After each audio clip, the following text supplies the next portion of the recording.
నమస్కారం. అమ్మా నాన్న టీవీకి స్వాగతం.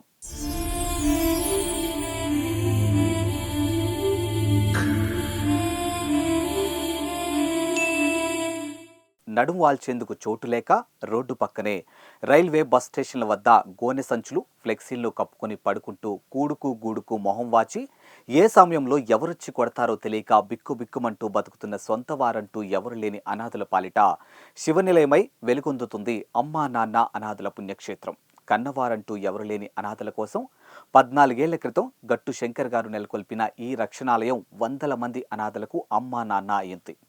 మానవ సేవే మాధవ సేవ అంటూ తెలుగు రాష్ట్రాల్లోని ఎందరో మానవతామూర్తులు ఈ సేవాశ్రమంలో వారి పుట్టినరోజులు జరుపుకుంటూ ఈ అభాగ్యుల ఆకలి తీర్చుతూ ఉన్నారు. అలా డి నరేందర్ అనే సేవామూర్తి తన చెల్లెల పుట్టినరోజును ఈ నిర్భాగ్యుల మధ్య జరుపుకుని ఆది దేవుని ఆశీస్సులు పొందారు.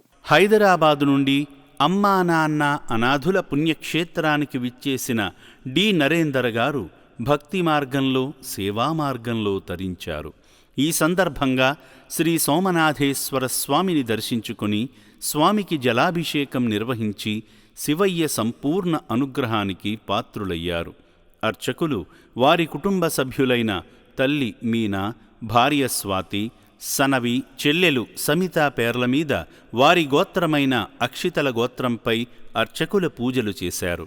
అనంతరం తన సోదరి సమితగారి పుట్టినరోజును పురస్కరించుకొని ఈ రక్షణాలయంలో జీవిస్తున్న అనాథుల కోసం నిత్యావసర వస్తువులను అందించి జన్మదినం రోజున ఈ అభాగ్యుల నిండైన దీవెనలతో పాటు నిఠలాక్షుని కరుణాకటాక్షాలు పొందారు.